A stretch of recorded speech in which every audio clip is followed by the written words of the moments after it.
Hello everyone. Today we're going to talk about what is Salesforce Flow. As we all know, Salesforce is investing a lot in building out the flows, and today we're going to talk about one of the use cases of that. But before that, let's talk on what are different types of flows in Salesforce and what are the use cases. So there are 5 different categories of Salesforce flows. One is ScreenFlow, other is record trigger flow, schedule trigger flow, auto launch flow, and platform event trigger flow. I will be talking on these flows in my next slide and what are the use cases we can use these kind of flow. First is ScreenFlow. So ScreenFlow we can actually use to have some kind of data entry from a user. We basically build this kind of flow to have a user interaction. Second is record trigger flow, which we can relate similar to Apex triggers. We use this kind of flow to have some kind of auto update, or we need to do some changes if there's any record change has been triggered. Third is schedule trigger flow. It's similar to batch classes. If the team or everyone knows what is the batch classes, it's basically a synchronous process. It's similar to that. Fourth is auto launch flow. It is basically similar to any other flow, but this flow can be called from any other flow or Apex class. The last is platform event. These kind of flow we basically use to notify a user, and it becomes very handy if there's any system integration being involved in any of the use case. Now, today what we're gonna do is create a screen flow where we'll give lookup field for user to enter a contact last name, and as a user entered contact last name, we will be fetching the related cases of those contacts. So I'll click flows, create a new flow. So in this window, you will actually see all the selections which are available from Salesforce. As we are working on ScreenFlow today, we'll select screen and just a screen flows. Even in ScreenFlow, we have a lot of templates which we can use or different types of ScreenFlow which we can use. I'll go with the standard ScreenFlow. Now, the first thing first, we'll add a screen where a user will be searching for a contact. This is the label of the screen. So I'll just say contact search. These are all the options available where we can configure the header or the footers. So if I open up the configure header option, you can actually hide and show the header, and we can even add a help text to the header. So I'll just go with show header and then footer as well. In the footer, you can actually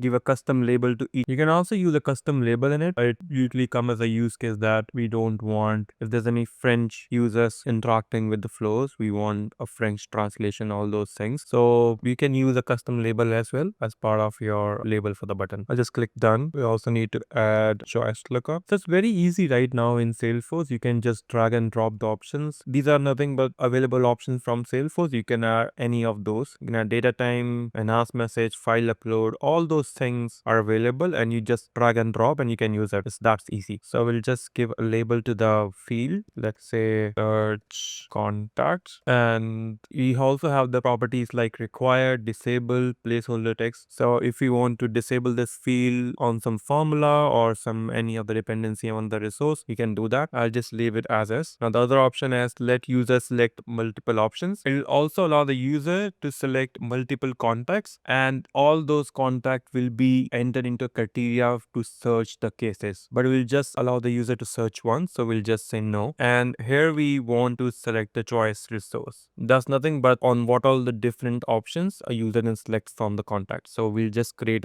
as they're searching your contacts, we'll select record choice set and we'll give a name contact records. We are searching the contact, so we'll just search like contact object, and here we're going to define the condition, like what all contacts should show up as a choice for a user to select. So I'll just say where last name is not null. You can also sort the results if you want to, but I'll just leave it as is. And this is nothing but the maximum number of choices. It's similar to the limits. So when we do select ID from contact limit 10, there's nothing but you're adding limit over here. So that's also one of the features from Salesforce you can use. And now what should be the label of each of selection showing up in a drop down menu? So I'll just say last name should be the label and the value should be the last name ID. What I'm doing here is I'm just capturing the record ID of the search contact into the ID field. I'll just click on and that's it. Say done. And then what I do is I'll do guest records. Now I will be querying all the records of the contact which are selected previous screen. So I'll just say get related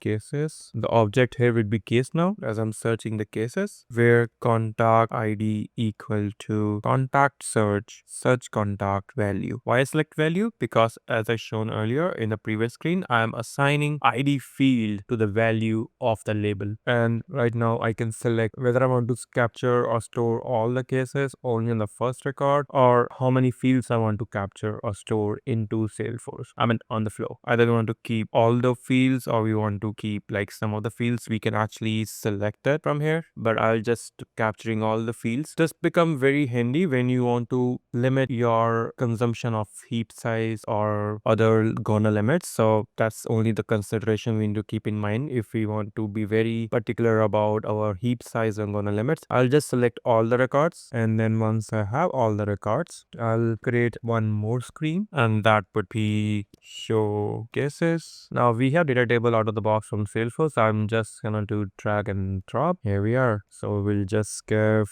API name can be anything. So I'll just give related cases. Label is nothing but the label of the data table. So we'll just give related cases. You can actually use this label as a table tile. So you can just check this box out and check as per the requirements. Now source selection. So from where this data table should source the data. As we all know, we have queried the related cases in previous steps. So we'll just select cases from get related cases. If you want to show a search bar, you can do that so that the user can search the cases by just typing this into a search bar. Now row selection mode. Now this becomes very handy when we want to use the selected cases for any other transaction. But as we just hands-on session is just to show the cases, so we'll just go with view only. And now configuring the columns, so we can add the columns. We'll just add some useful column over here like case status and then close date. And you can also use it as a custom label. It comes as a requirement sometime from client that you don't want to use the label defined on your object level. So instead of renaming it into the label, you can actually rename into data table in flow. And you can also use custom label in this scenario. So I'll just do done and then just say case number,